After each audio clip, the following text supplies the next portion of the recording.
As a salon or spa owner, cosmetology school gave you the skills to serve clients, but it definitely didn't teach you how to run a business. Somewhere along the way, you probably thought ownership would mean freedom, but instead you're working more hours than ever, barely paying yourself, and low-key worried everything's going to fall apart the second you step away.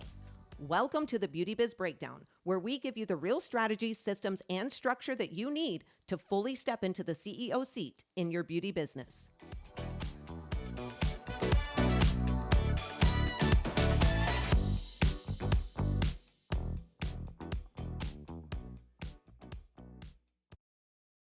Hey friends, welcome back to the Beauty Biz Breakdown, the go-to podcast for salon and spa owners who are done surviving and ready to build something more profitable, more predictable, and actually sustainable. I'm Brie, and as always, I've got my ride or die and co-host Chandra here with me today. Hey girl, hey. Hello, hello.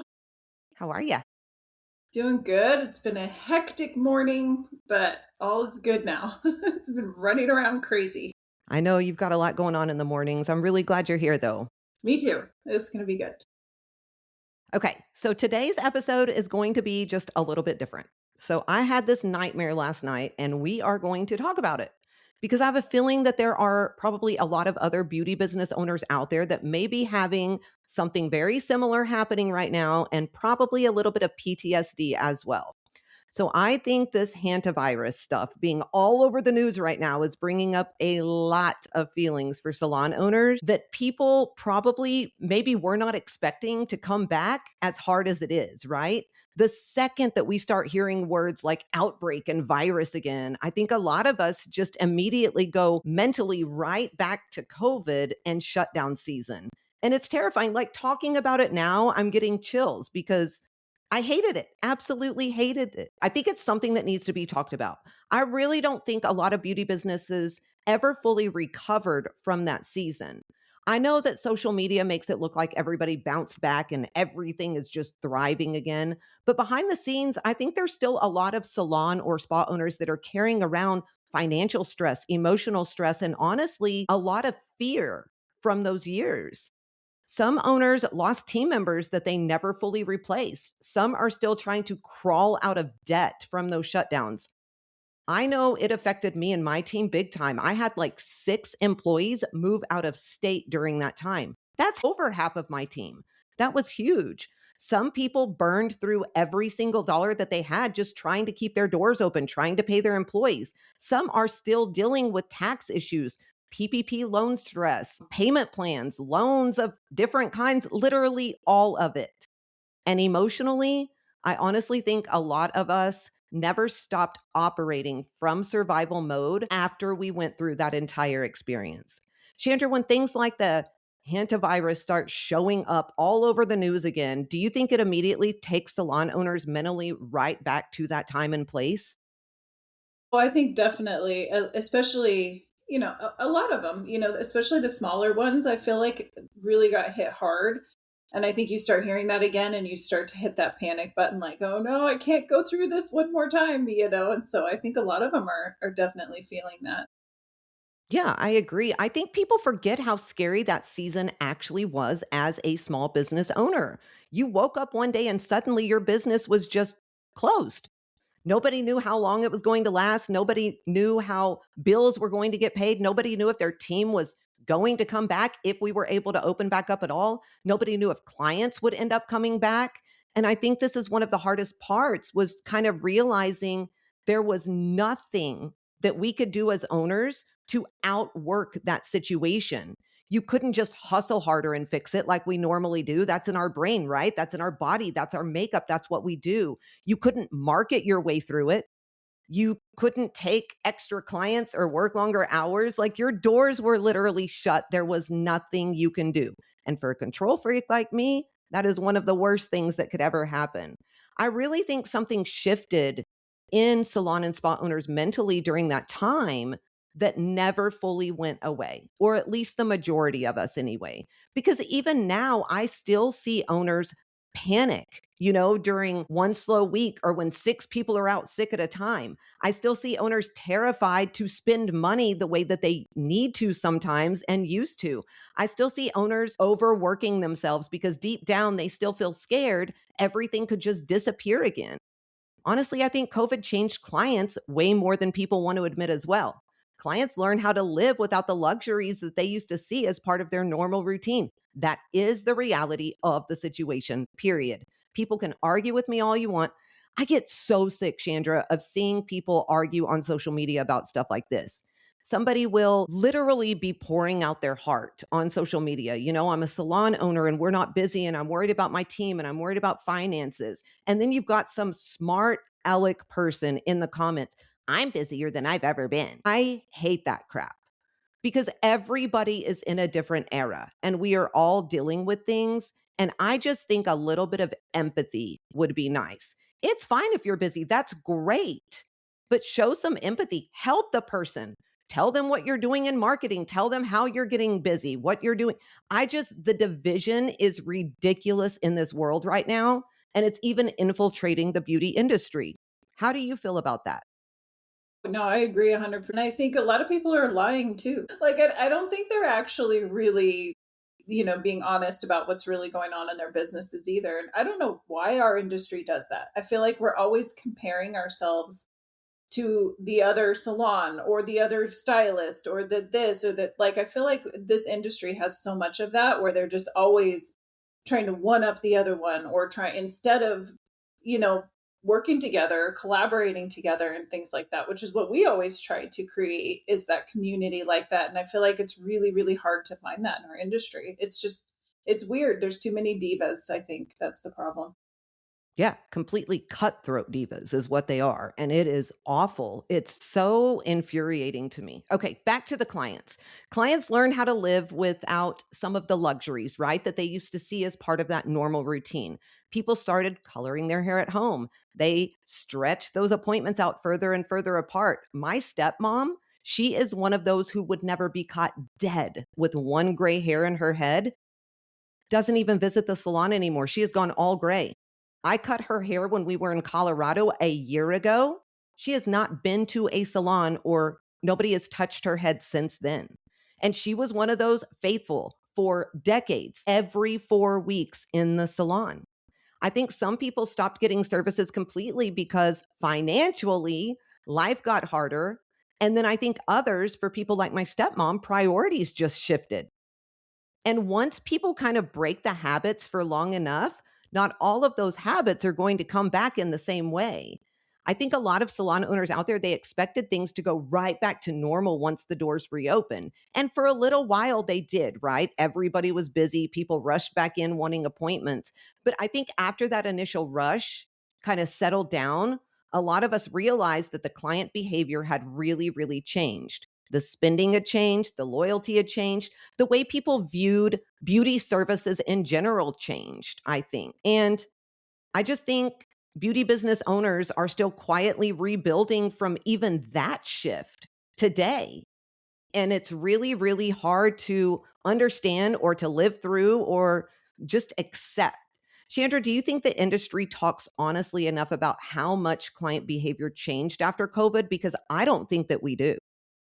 No, I don't think that we do. I feel like I'm starting to hear it a little bit more lately because it's just consistently gotten worse and worse and worse and worse since then. And I feel like now we're hitting a point where it's really obvious. Like people are really not maintaining what they used to maintain anymore. And even with retail sales, it's like everybody got so used to buying online during that time that they've just continued that because it's convenient, it's easy for them, it's a no-brainer. They don't have to wait until they get into the salon, so they've even stopped buying retail. And I feel like that's one of the both of those things. It's just consistently getting worse, and I feel like now our industry is finally hitting a point where we're like we are seeing it now, like it's finally not going back to normal. Maybe that's what it is. I think that we finally realized it's not going to go back to normal, so now we have to actually do something about it. Yeah, we've got to pivot. We've got to make changes. We've got to do a lot of things. And there's just going to be some things that we can't fix. And I think that has to be the reality that we are okay with, which means we are going to have to adjust in other areas of our business. And I think this is something that actually COVID did a really good job of doing if people were paying attention. And that is kind of exposing the weaknesses inside of a lot of the businesses that were out there, right? A lot of salon and spa owners, they didn't realize when it came to their numbers and their financials and things of that nature, how bad of a position they were really, really in. And that's terrifying, I would imagine. I fortunately didn't have that problem, but I can only imagine how that would feel. I think before those shutdowns happened, we were just surviving off of pure momentum, those busy schedules, the constant movement, owners grinding out nonstop, solo suite owners grinding out nonstop. But when everything just kind of stopped, people realized how quickly and how fragile some businesses actually are. There's no savings, there's no financial cushion, there's no backup plan. I mean, you and I know this. A lot of the owners out there didn't even know their actual numbers because they had never really slowed down long enough to look at them before. And again, this is not judgment in any way, shape, or form, guys. Nobody expected something like this to happen. None of us did, right? But I do think it forced a lot of you to finally see where your business was a little bit vulnerable. And honestly, I think that's part of why the recovery has felt so slow for so many people, because you weren't just rebuilding the money side, you're rebuilding your sense of safety along with the money side. There's a lot of salon owners who still don't trust that things are even stable during the good months right now. I mean, I talk to people all over the nation, and COVID is one thing with salon owners who are legit about their business, who know their numbers, who understand. It is something that is constantly brought up in almost every conversation that I have. There are owners who still panic, anytime there's a dip and people get sick. Like, it's just crazy what it did to us in every way, shape, or form. I'm going to be honest, Chandra, I genuinely do not know if I could survive another shutdown like that again. And I fared pretty well through it, even though I lost a big portion of my team, things like that. I did okay. I think a lot of people feel the same way I do, and they're just scared to admit that out loud. Do you think salon owners feel guilty admitting that they're still maybe affected by everything that happened during COVID, or terrified that it could possibly happen again? Yeah, I mean, I don't know if they feel guilty having those feelings, but I do think that they are scared that it'll happen again. I mean, even for me, like I wasn't, I mean, with the stuff going on or people saying certain words, I could deal with it again. Like, I don't want to deal with it again. I don't want to go through it ever again. But, if I have to, I have to. Like, it is what it is. But the thoughts that crossed my mind was like things were starting to just get a little stable. Now we're going to deal with this again. Like, more annoyed than anything for me because I'm like, I want to go through this again. Like, we just got out of this. And so I think a lot of them feel like that, or they're just like you said, like they're just terrified. Like they can't, they don't want to go through that again. Like they're still having PTSD. They're still stressed about it. They maybe still haven't even recovered the employees that they need to recover. They probably can't survive going through that one more time. And we had a lot of things help, government help, or things like that we could have then. I don't necessarily know that if we did go through something like that again, that those things would even be there. And so I think it would be even a more vulnerable situation than even what happened before. And so it's definitely, a scary thought for sure.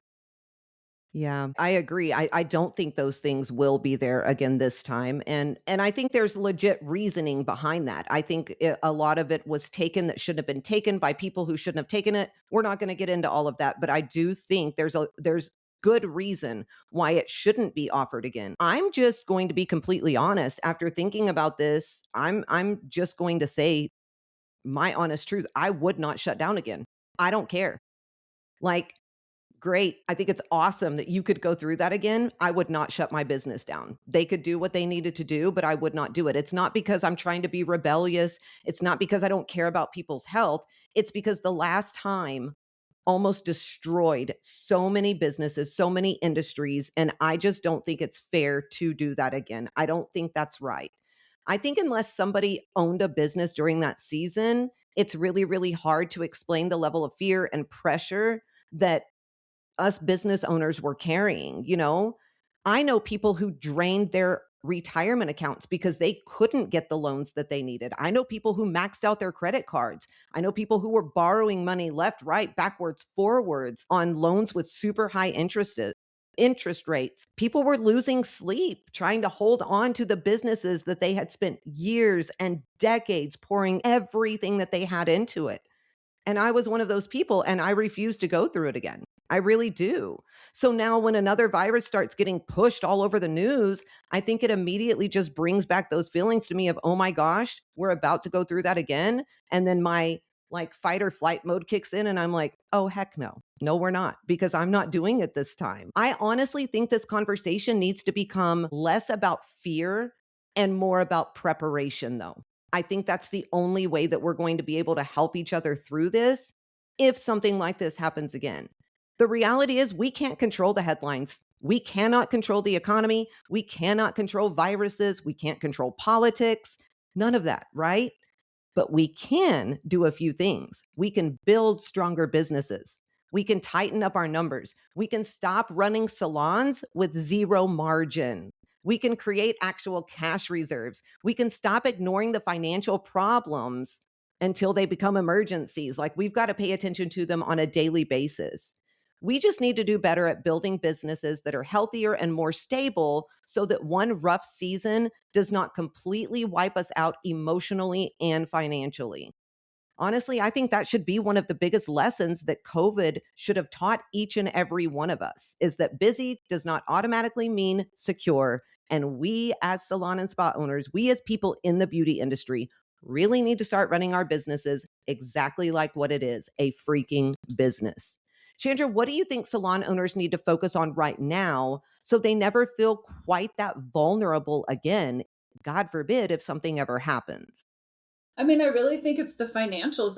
I think you have to get your budgeting under control. I think if you don't have enough reserves, if you don't have enough money in the bank, if you don't have enough to get through those things, that's where the stress comes in. That's when people start pulling loans, they start using credit cards, they lose team, like all of those things start to happen. So for me, it's like the financials, and then the systems and things always follow along with that. I feel like there's a lot of things that you do have to work on to get these things tightened up, but money is the biggest thing. I mean, I think that's why, I would not be terrified to go through it again. I don't want to deal with it again. I'm not gonna lie, like I'm not gonna be happy. But when you do have things set up in a way that it's running efficiently, you can get through it, then you don't stress about it as much. You feel like, okay, well, this is not going to be good, but I'll be okay. And so I think having that peace of mind is what you really need if you ever get stuck, if we ever have to go through something like that again. Yeah, agreed. I think there's a big difference in, being scared to go through it again and then just saying you're not going to go through it again. And fear is definitely one of those things that we can't allow to, hold us back from anything anymore. I think a lot of salon and spa owners are very fearful when it comes to business in general anyway. And I think that's one thing that keeps them from looking at the things that they need to look into, inside of their business, which you and I know this. We coach owners on a weekly basis. And so we understand where that fear comes from. And, this industry is not an easy industry at all. And you're trying to, especially salon owners with teams, I'm not trying to discount like solo salon owners out there, but those of us that have teams, it is very, very different because we are handling the emotions not only of ourselves and our families, but also our employees and the clients all at the same time. And that is a very, very heavy job. And there's not a lot of industries that you own a business in where you do have to handle all of that. I feel like ours is very, very unique when it comes to that aspect of things. So I do think it's something that, yeah, we're really going to have to change and just do better at. I'm really, really tired of people in this industry just accepting that broke is okay, or accepting that working 24/7 is okay, or accepting that they can't have freedom because they run a beauty business. Like, none of this is okay. I was watching a TikTok or something the other day, and it's a salon owner, don't know where she is, don't know who she is. Anyways, she was saying that, people ask her all the time why, if she owns her salon, why is she constantly doing all of this stuff for it? And she was saying, because I chose to become a business owner. So I like to be here 18 hours a day and every weekend and every night. And I think that mindset is the complete thing that is wrong with our industry because no other owners and businesses do that. First couple of years, 1,000,000%. But the end goal for every business owner is to have a business that provides for you and your family and for you to find freedom from that business while other people are generating revenue for you or something is generating revenue for you, right? Anything you would add to that, Chandra? No, I mean, I think that you're 100% right. And I think that for some reason in our industry, salon owners feel guilty about doing that. It's like they just feel like they're doing something wrong, or they feel like they're afraid if they step out from behind the chair because they're generating all that revenue.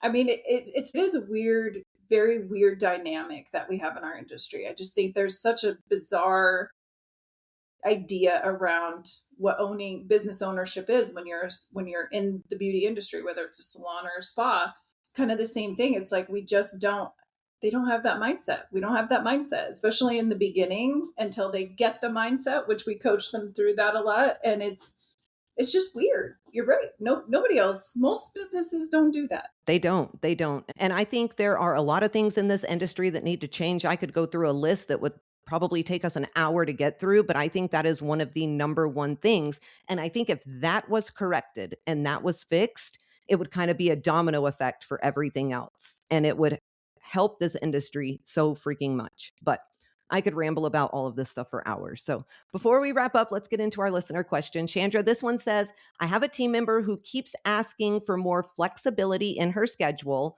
but I'm really nervous because Saturdays are already super hard to staff. And I don't want everyone else asking for the same thing. How do I handle this without sounding unfair? Well, welcome to the year 2026. Everybody wants time off, but I think you have to learn how to be flexible. I think you have to create some guidelines in your business that allow for flexibility, but still create some sort of standard around how much time they're allowed to take off. Like maybe you can, give her extra time on other days, but let her have the Saturday off. Or you could, structure her schedule in a different way to where it's still fair and you're still creating that that growth and giving her that time to build or whatever. I don't know what services she does, but making sure that she can still make money but also giving her that flexibility and that freedom. I think salon owners have to just wrap their head around that. I mean, for us, Saturday isn't even a busy day anymore. It's like our least busy day, which is weird. But at the same time, like, I don't want to be crazy about putting my heels in the sand about everybody's got to work a Saturday anymore, because it just doesn't even make sense. And so I think creating that flexibility, but having standards around what's allowed so that it's not a free for all. Yeah, I think that's absolutely great advice. And I think this is one reason that Chandra and I are constantly preaching, build those career growth plans and things of that nature, because a lot of times that's where you can add that flexibility very, very easy for people. And flexibility is one of those things that is not going to go away, period. You might as well get used to it, bite the bullet, create something that is going to work for you because the generations coming up are going to want it more and more and more frequently. So you're just going to have to figure it out. You need to think too, right? You've got to take the emotion out of everything and look at what your business actually needs. Because if you don't do that, you can't answer the question of how you can actually give flexibility. And so, one of the things salon owners are notorious for is emotional thinking in everything. And you've got to learn to separate that. I promise you, when you do, you will be a much better CEO and a much better leader for your team. And honestly, you'll be way more happy at home because it's amazing what it does for you personally. All right. I just want to say this before we close. I know somebody listening to this probably needed to hear it today. If hearing about this virus or another possible outbreak immediately makes your stomach drop just a little bit, Chandra and I feel you. We totally feel you. I honestly think a lot of salon owners, they're still carrying around way more fear than they want to admit and stress than they want to admit from those years. I think a lot of us don't even realize it. I mean, I had a freaking nightmare about it and it was years ago and I came through it just fine. So obviously, somewhere inside of me, it's still affecting me to an extent. Probably didn't help that I was doom scrolling on TikTok and it was everywhere. So I did that right before bed. But, anyways, I also don't think the answer is staying stuck in fear forever, though. I really don't. I think the answer is building something stronger than what existed before. A healthier business, a more profitable business, a business with actual structure and stability that is behind it, a business that does not completely fall apart every single time that life gets hard. That's something that we see a lot as well, is somebody goes through something and the business just takes a huge hit. That shouldn't happen because you go through something personally or because one small thing happens inside of your salon business. So if you're listening to this episode and you're realizing that your salon still feels maybe financially fragile or emotionally exhausting to carry, that's exactly why we do the work that we do at the Beauty Biz Agency. We help salon and spa owners build businesses that are actually sustainable instead of constantly operating in panic and survival mode. You can head to thebeautybizagency.com. You can grab some of our free resources, look at our coaching options, or you can book a free strategy call with us. And honestly, if this episode resonated with you today, send it to another salon owner because I think a lot more people are carrying these feelings around than what any of us realize. Chandra, what is one thing you really hope owners take away from today's conversation? I mean, I think that the biggest thing would just be, anything can happen at any time. Doesn't matter if it's this, it could be something else, it could be, who knows. I mean, anything can happen. And so set yourself up so that you can get through anything without freaking out, stressing out, or losing your business. Yep, I love it. I think that's a great way to end it. All right, guys, if you've got a second, please leave us a 5-star review so more salon owners can find the show. Also, make sure that you're subscribed so you don't miss the next episode or any of the amazing things that we have going on at the Beauty Biz Agency. Chandra, how can our listeners stay connected with us? Yeah, make sure you're following us on all social media platforms at the Beauty Biz Agency on Facebook and Instagram, and at the Beauty Biz Mentors on TikTok. And yeah, subscribe so that you're getting our emails and you're getting free resources and all kinds of fun information. So stay connected. Absolutely. All right, friends, that's a wrap on today's episode of the Beauty Biz Breakdown. Until next time, keep tightening up your business, keep protecting your peace, and keep building something strong enough to support you no matter what season the industry goes through. Now go out there, make bank, run the show, and ditch that chair. And as always, keep slaying those business goals with a whole lot of swagger.